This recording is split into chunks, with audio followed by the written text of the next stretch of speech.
ইন্নাল হামদুলিল্লাহি ওয়াহদাহু ওয়াসসালাতু ওয়াসসালামু আলা মান লা নাবিয়্যা বা'দাহ আম্মা বা'দ। আমরা আমাদের বিগত দার্সে বলেছিলাম যে কোরআন বুঝে পড়ার গুরুত্ব সম্পর্কে। আমাদের যে কোরআন বুঝে পড়া উচিত এই সংক্রান্ত আমরা কিছু আলোচনা করেছিলাম। আজকে সেই কথার ধারাবাহিকতায়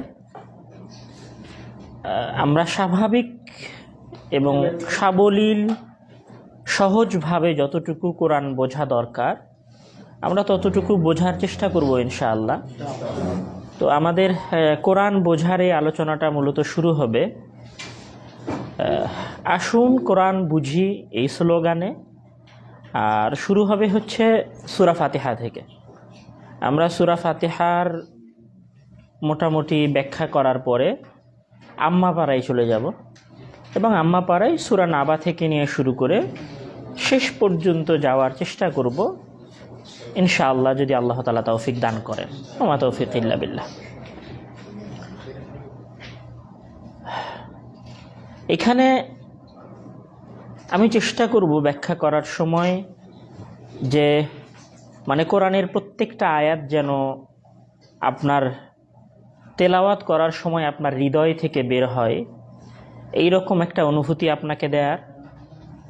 এবং আমি আরেকটা চেষ্টা করব যে সর্বাত্মক আইম্মায়ে কেরামের আকওয়ালগুলোকে অত বিস্তারিত আলোচনা না করে অর্থ বোঝার জন্য তাদের যে সমস্ত কওলগুলো জরুরি সেগুলোকে সামনে রেখে কোরআনটা যেন আসলে আমাদের হৃদয়কে স্পর্শ করে, এরকমভাবে আমরা বোঝানোর চেষ্টা করব ইনশাআল্লাহ। তো আমাদের আজকে আলোচনা শুরু হবে সূরা ফাতিহা থেকে, সূরাতুল ফাতিহা। এখানে মনে হয় আমার ধারণা আপনাদের সামনে যে বই আছে সেই বইয়ে সূরাতুল ফাতিহা আছে।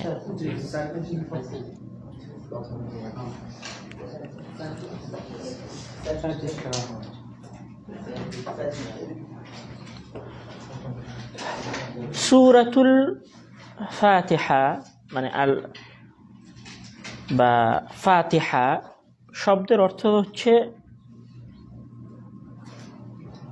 যেটাকে দিয়ে শুরু করা হয়, প্রারম্ভ করা হয়।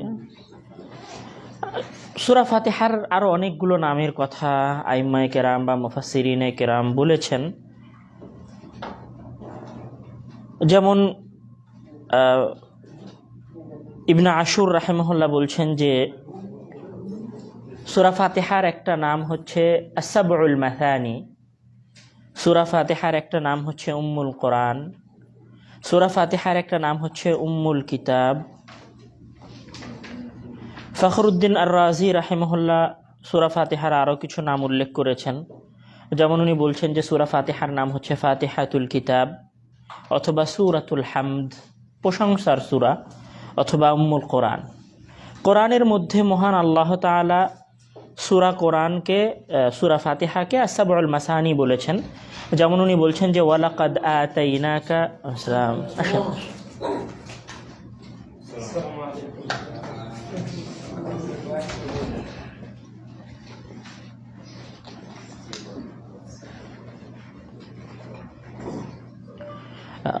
কোরআনের মধ্যে মহান আল্লাহ তাআলা বলছেন আউযু বিল্লাহি মিনাশ শাইতানির রাজিম ওয়ালাকাদ আতাইনাকা সাবআম মিনাল মাসানি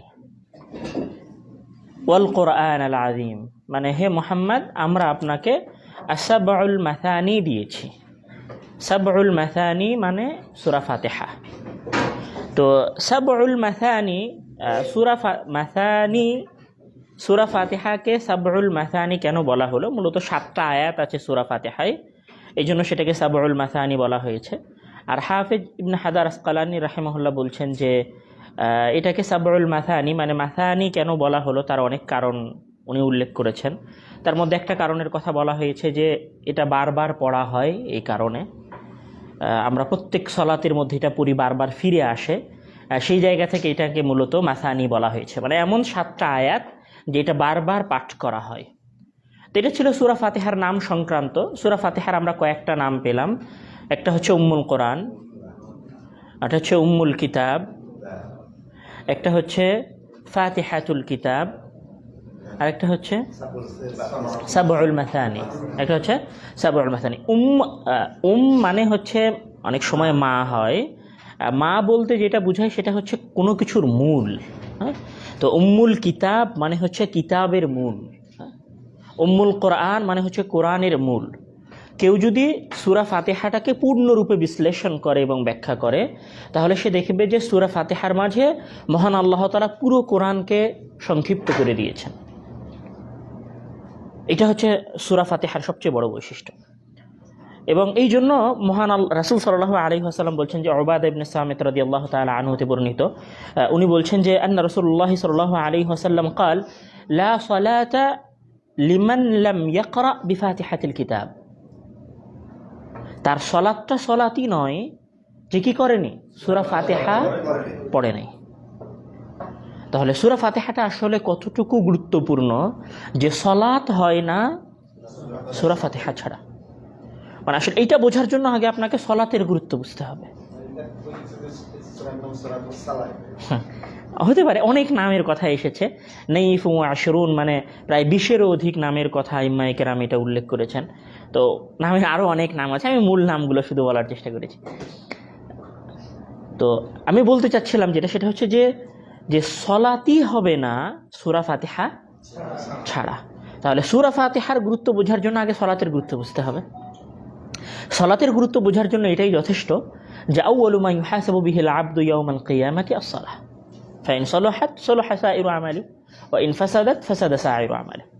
মানে কিয়ামতের দিন সবার আগে সলাতের হিসাব নেওয়া হবে, আর সলাতের হিসাবে যদি গড়মিল হয় তাহলে সব বেকার, আর সলাতের হিসাব যদি ঠিক হয় তাহলে বাকি সব ঠিক আছে। তো এই রকম একটা গুরুত্বপূর্ণ ইবাদা, সেটা হয় না সূরা ফাতিহা ছাড়া। ইসলামের 5টা স্তম্ভের কথা বলা হয়েছে, যে বুনিয়াল ইসলামু আলা খামসিন, শাহাদা আন লা ইলাহা ইল্লাল্লাহ আন্না মুহাম্মাদ, তারপরে ইকামুস সালাহ মানে সালাত প্রতিষ্ঠা করা। তাহলে ইসলাম যে 5টা জিনিসের উপর প্রতিষ্ঠিত, তার মধ্যে দ্বিতীয়টাই হচ্ছে সালাত। আর সেই সালাত হয় না কি ছাড়া, সূরা ফাতিহা ছাড়া। তাহলে আসলে সূরা ফাতিহার গুরুত্ব কতটুকু। এবং এখানে তিরমিজিতে একটা রিওয়ায়াত আছে আবু হুরায়রা রাদিয়াল্লাহু তাআলা আনহু থেকে, যেখানে রাসূল সাল্লাল্লাহু আলাইহি ওয়াসাল্লামের একটা ঘটনা উনি বর্ণনা করেছেন। উনি বলছেন যে আতুহিব্বান ওয়াল্লিমাকা সূরাতান লাম ইয়ানজিল ফিত তাওরাত ওয়ালা ফিল ইনজিল ওয়ালা ফিজ জাবুর ওয়ালা ফিল ফুরকান। মানে আমি তোমাকে কি এমন একটা সূরা শিক্ষা দিব না, যেই সূরার মতো সূরা না তাওরাত, না জাবুর, না ইনজিল, নাকি কোরআনেও নাজিল হয় নাই। মানে সূরা ফাতিহার মতো একটা সূরা খোদ কোরআনের মধ্যেও নাই। মানে পুরো কোরআনের সার নির্যাস সূরা ফাতিহার মধ্যে এসেছে। সেটা আমরা আলোচনা করব যে কোরআনের মধ্যে কিভাবে সূরা ফাতিহাটা এসেছে। এবং এখানে আরও একটা রিওয়ায়াত আছে রাসূল সাল্লাল্লাহু আলাইহি ওয়াসাল্লাম থেকে, যেখানে মহান হাদিসে কুদসির মধ্যে যে মহান আল্লাহ তাআলা বলবেন, কাসসামতুস সালাতা বাইনি ওয়া বাইনা আবদি, কাসসামতুস সালাত আমি সলাতকে ভাগ করেছি, বাইনি ওয়া বাইনা আবদি আমার এবং আমার বান্দার মাঝে সলাতকে ভাগ করেছি। এবার সলাতের কথা বলে উনি কি বলছেন,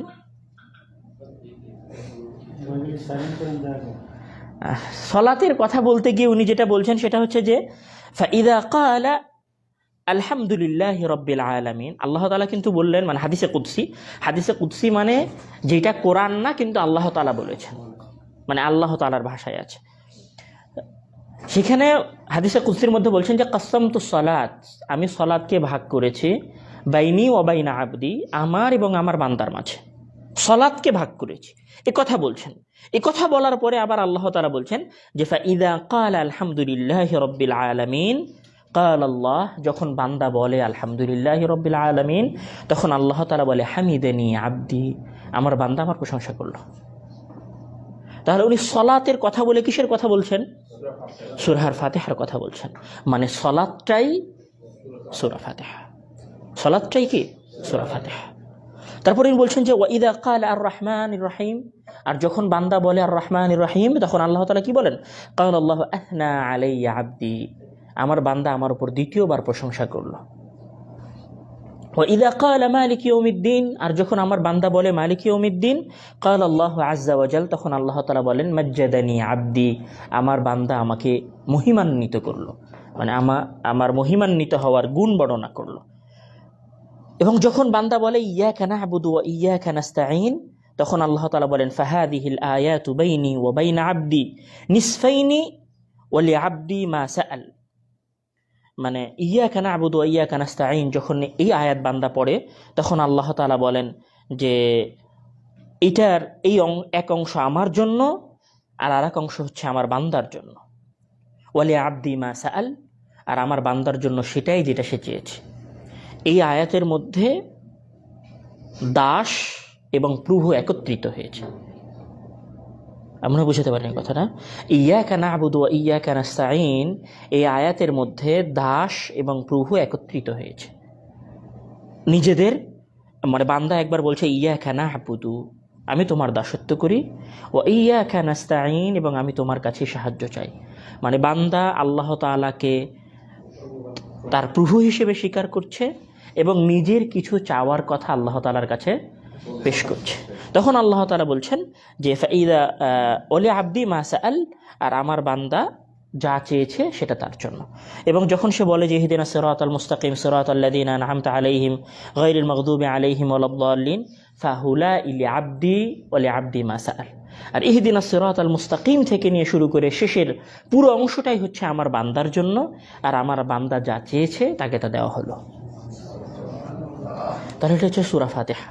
তো এখানে এই হাদিসটার যেটা মূল বিষয় ছিল সেটা হচ্ছে মহান আল্লাহ তাআলা শুরুতে বলছেন কাসামতুস সালাত, আমি সালাতকে ভাগ করেছি আমার মাঝে এবং বান্দার মাঝে। তারপরে উনি বলছেন কিসের কথা? সূরা ফাতিহার কথা। সূরা ফাতিহা অর্থাৎ আপাত দৃষ্টিতে এটা প্রমাণ হয় যে সূরা ফাতিহাটাই হচ্ছে সালাত।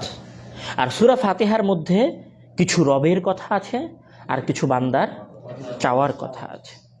মাদারিজুস সালিকিনের মধ্যে ইবনুল কাইয়িম রাহিমাহুল্লাহ ওনার একটা ঘটনার কথা বলছেন যে উনি ওনার নিজের কথা বলছেন যে যখন উনি কোনো সমস্যার মধ্যে পড়তেন, এখানে ইবারতটা এরকম আছে মাদারিজুস সালিকিনের মধ্যে যে কানা ইউরাদু লি আলামুন মুজআইজাতুন, মানে উনি যখন কোনো কষ্টের মধ্যে পড়তেন তখন উনি ওনার মক্কায় তাওয়াফের একটা ঘটনা বর্ণনা করেছেন যে তাওয়াফ করা অবস্থায় উনি একটু ব্যথা অনুভব করলেন বা কষ্ট পেলেন, তখন উনি দৌড়ে গেলেন জমজমের পানির কাছে এবং জমজমের পানিতে উনি বারবার সূরা ফাতিহা পড়ে ফু দিলেন, বা নিজের যে শরীরে যে জায়গায় উনি ব্যথা পাচ্ছিলেন সেই জায়গায় সূরা ফাতিহা পড়ে ফু দিলেন এবং সেই পানি পান করলেন, তো তার কাছ থেকে সেই ব্যথাটা দূর হয়ে গেল। তো এই কথা বলে উনি যেটা বুঝাতে চেয়েছেন সেটা হচ্ছে যে সূরা ফাতিহার মাধ্যমে শিফা পাওয়া যায়। এবং এখানে একটা হাদিসের মধ্যে এরকম আসছে যে কোনো একজন সাহাবীকে সাপ কামড়ে দিয়েছিল বা কোনো এক বিষাক্ত প্রাণী কামড়ে দিয়েছিল, তখন তারা সূরা ফাতিহা পড়ে সেখানে ফু দিয়েছিল, তার বিষ নামানোর চেষ্টা করেছিল, তো সেখান থেকে বিষ নেমে গেছিল। সূরা ফাতিহার মধ্যে 3টা রোগ থেকে মানুষকে আল্লাহ তাআলা মুক্তি দিয়েছেন। সূরা ফাতিহার মধ্যে 3টা রোগ থেকে, একটা হচ্ছে উদ্দেশ্যের রোগ, একটা হচ্ছে হৃদয়ের রোগ, আর আরেকটা হচ্ছে শারীরিক রোগ। আমার মনে হয় বুঝাতে পারেনি কথাটা। সূরা ফাতিহার মধ্যে মহান আল্লাহ তাআলা বান্দাকে 3টা রোগ থেকে মুক্তি দিয়েছেন।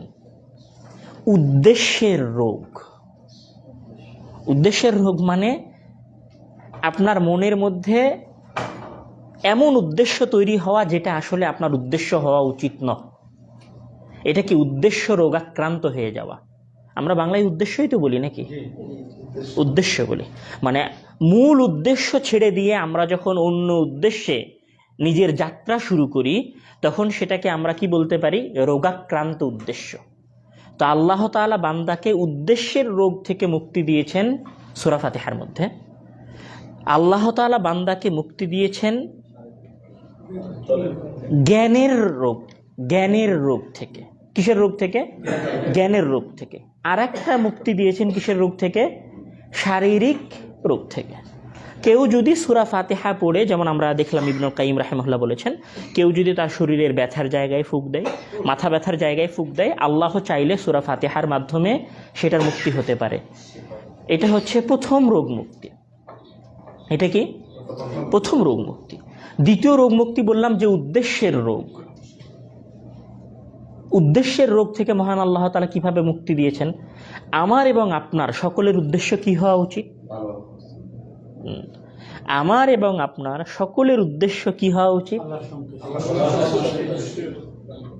হ্যাঁ, মহান আল্লাহ তাআলা কোরআনের মধ্যে বলছেন যে ওমা খালাকতুল জিন্না ওয়াল ইনসা ইল্লা লিয়াবুদুন, আমি মানুষ এবং জিনকে সৃষ্টি করেছি শুধুমাত্র আমার ইবাদতের জন্য।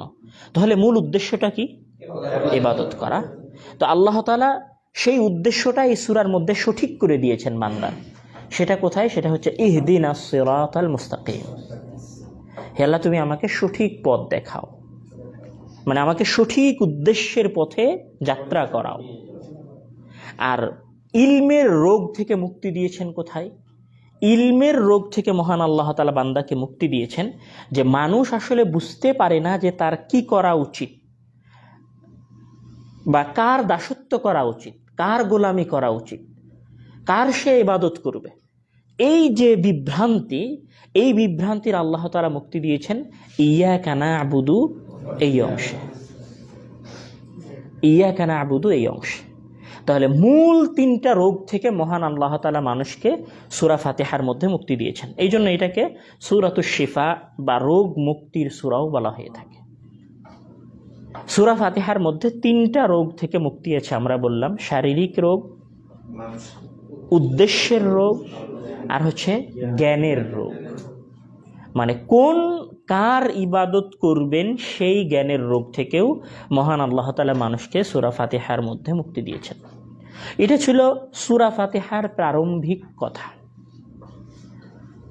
আমরা যদি এখন মূল সূরার মাঝে আসার চেষ্টা করি, আমি সর্বোচ্চ একটা আয়াতের বা দুইটা আয়াতের ব্যাখ্যা করে আমি আমার আজকের মতো আলোচনা শেষ করার চেষ্টা করব।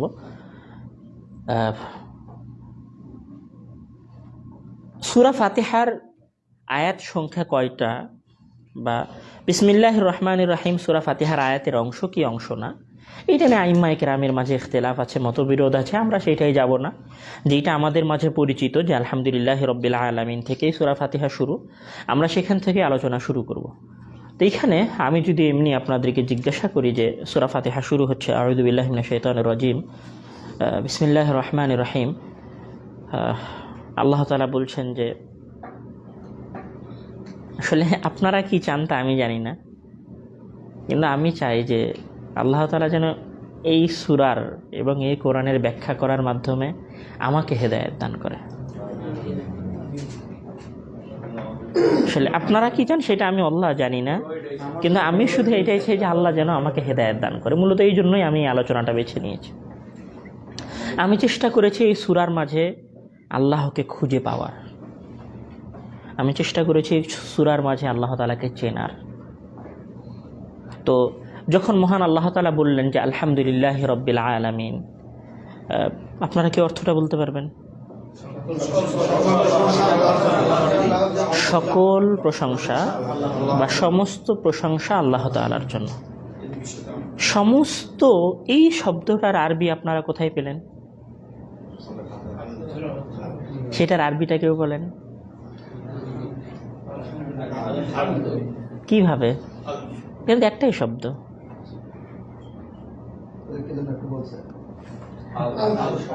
আল থেকে। হ্যাঁ, কেন আল থেকে? আমরা ওইটার আলোচনায় যাচ্ছি না। এটাকে মহান আল্লাহ তাআলা বলছেন যে আলহামদু, সমস্ত প্রশংসা আল্লাহ তাআলার জন্য। আমি কোনো গভীর ডিপ আলোচনায় যাব না, আমি শুধু আপনাকে বুঝাই যে যেই শব্দের অনুবাদটা আপনি দুটা শব্দ দিয়ে করছেন সেইটা আল্লাহ তাআলা একটা শব্দের মধ্যে সীমাবদ্ধ করে দিয়েছেন।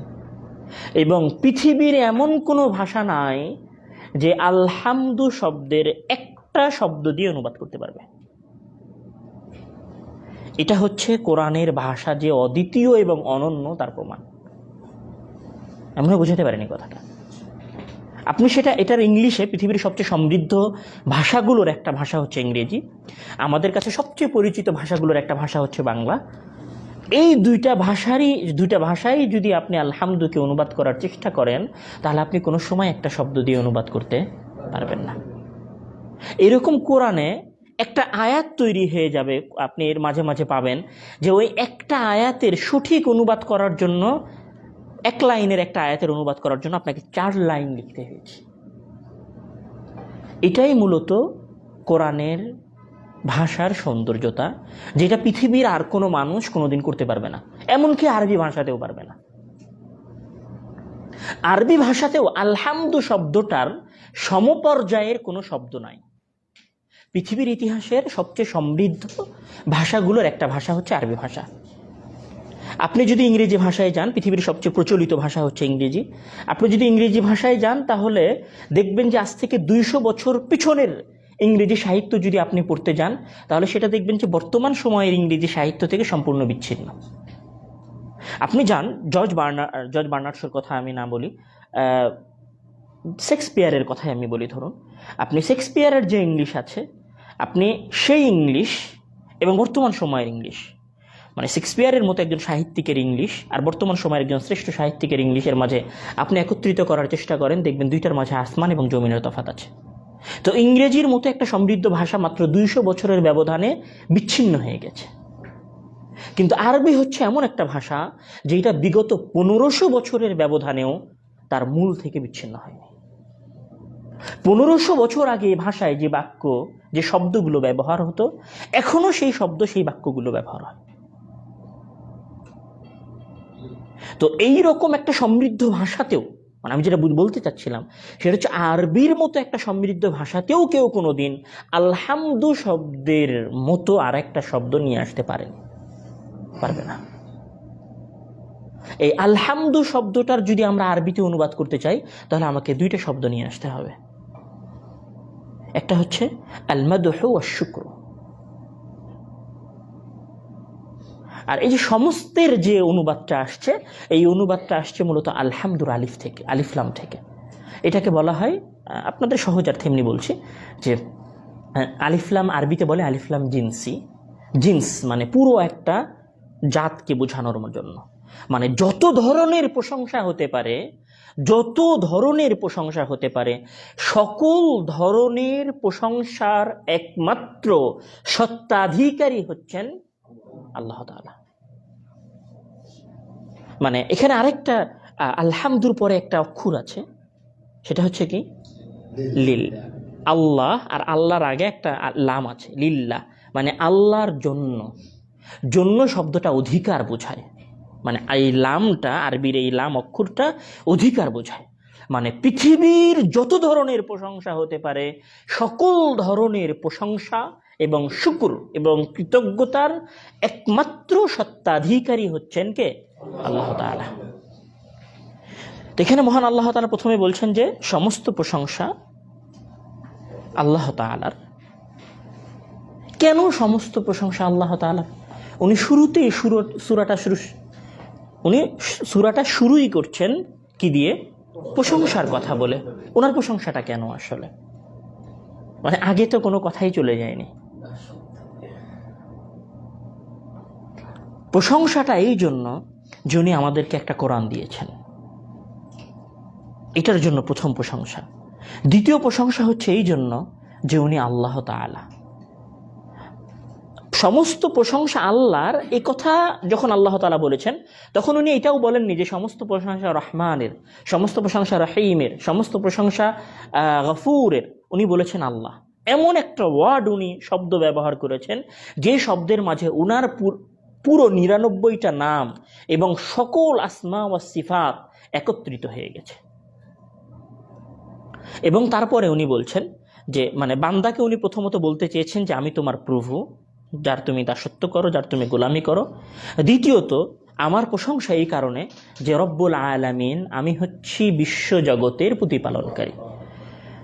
আমি রব শব্দটা আপনাকে বুঝাই। আরবিতে রব শব্দটার অনেকগুলো অংশ মিলে রব তৈরি হয়। সহজ বোঝানোর জন্য আমি বলি, বাড়ির যিনি গৃহীকর্তা মানে মূল কর্তা থাকেন, পুরুষ মানুষ, তাকে আরবিতে বলা হয় রব্বুল বাইত, মানে বাড়ির মালিক। এখন একটা বাড়ির মালিক কি করে? একটা বাড়ির মালিক তার পরিবারকে শাসন করে, একটা বাড়ির মালিক তার পরিবারের সকল মানুষের দেখাশোনা করে, একটা বাড়ির মালিক তার পরিবারের সকল মানুষকে অর্থনৈতিকভাবে সহযোগিতা করে, তাদের বিপদে আপদে পাশে দাঁড়ায়, তাদেরকে প্রতিপালন করে। এটা আমি আরও সহজ করে বোঝানোর চেষ্টা করি। আপনারা যারা বাসায় গরু পুষেছেন, গরু কিন্তু তার নিজের প্রয়োজন বলতে পারে না, কিন্তু মালিক যে গরু পোষে সে কিন্তু বোঝে যে গরুটা এখন অসুস্থ, সে কিন্তু বোঝে গরুটা এখন ক্ষুধার্ত, সে কিন্তু বোঝে গরুটাকে এখন গোসল করানো প্রয়োজন। গরুটা কিন্তু কিছুই বলে না, কিন্তু মালিক বুঝতে পারে যে আমার কি করা দরকার।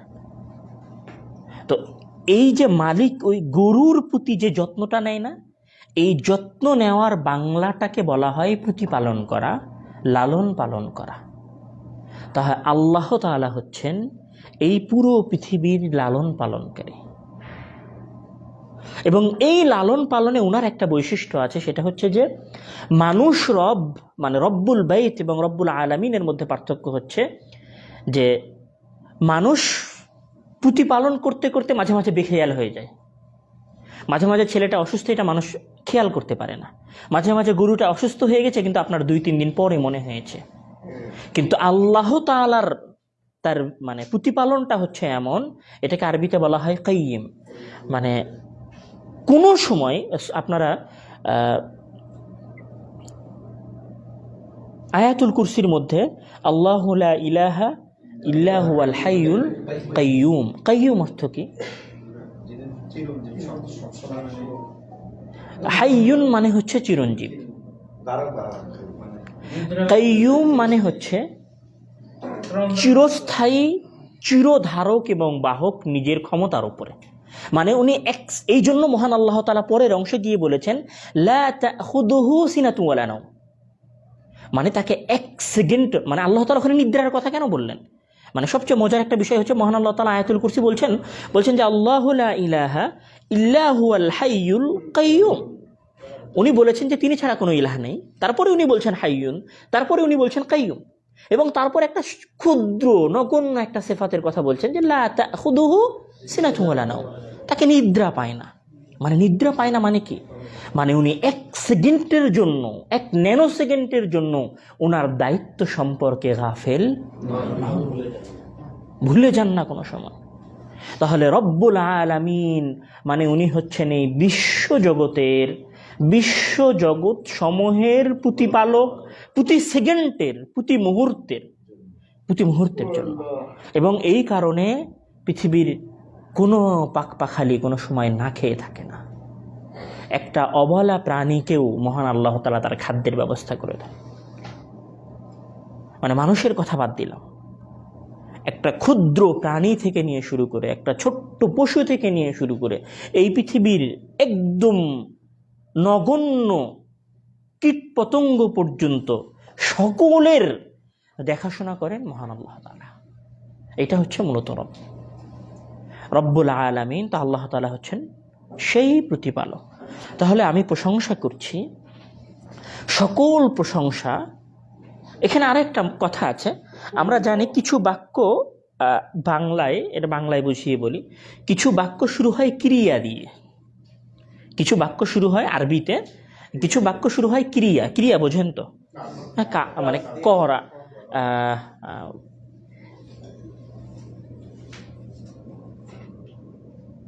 কাল মিশ্রিত ক্রিয়া দিয়ে। ক্রিয়া মানে হচ্ছে করা, খাওয়া, আর ক্রিয়ার সাথে যখন কাল আসে তখন সেটা হয় অতীতে করা, বর্তমানে করা, ভবিষ্যতে করা। তো অতীতে করা মানে সেটা আপনি ভবিষ্যতে করছেন না, বর্তমানে করা মানে সেইটা আপনি অতীতে করেননি, আর ভবিষ্যতে করবেন মানে সেটা আপনি পেছনে করেন। আমি মনে হয় বুঝাতে পারেন এই কথাটা। কালের মধ্যে আপনি যদি অতীতে করে থাকেন তাহলে বর্তমানে করেননি, বা ভবিষ্যতেও করবেন না, বা বর্তমানে করছেন না। আর বর্তমান মানে যেটা আপনি কিসে করেননি, অতীতে করেননি, ভবিষ্যতে করতেও পারেন, নাও পারেন। আর যেটা ভবিষ্যতে করবেন সেটা আপনি অতীতে করেননি, যেটা আপনি ভবিষ্যতে করবেন। তাহলে ক্রিয়ার সাথে কালের সংমিশ্রণ যখন থাকে, ক্রিয়ার সাথে কালের সংমিশ্রণ যখন থাকে, তখন কাজটা কোনো একটা সময়ে হয়। এটাকে আরবিতে বলা হয় জুমলা ফেয়ালিয়া, মানে ফেল সূচক বাক্য। কিন্তু আল্লাহ তাআলা যখন এখানে সূরা ফাতিহাটা শুরু করেছেন, তখন উনি এখানে ক্রিয়ার সাথে কালের সংমিশ্রণ ঘটাননি। এই দুইটার বাইরে গিয়ে উনি একটা শব্দ দিয়ে বাক্য শুরু করেছেন, যেখানে ক্রিয়া দিয়ে বাক্য শুরু হয়নি, যেটাকে বলা হয় ইসিম দিয়ে বাক্য শুরু হয়েছে। ইসিম দিয়ে বাক্য শুরু করার আরবিতে অর্থ হচ্ছে যে আলহামদুলিল্লাহ রাব্বিল আলামিন, মানে তিনি প্রশংসিত ছিলেন, প্রশংসিত আছেন, প্রশংসিত থাকবেন। পৃথিবীর কোনো মানুষ যদি ওনার প্রশংসা না করে, তা উনি প্রশংসিত থাকবেন।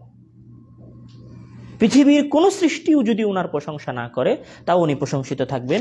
এটাই হচ্ছে আলহামদুলিল্লাহ রাব্বিল আলামিন।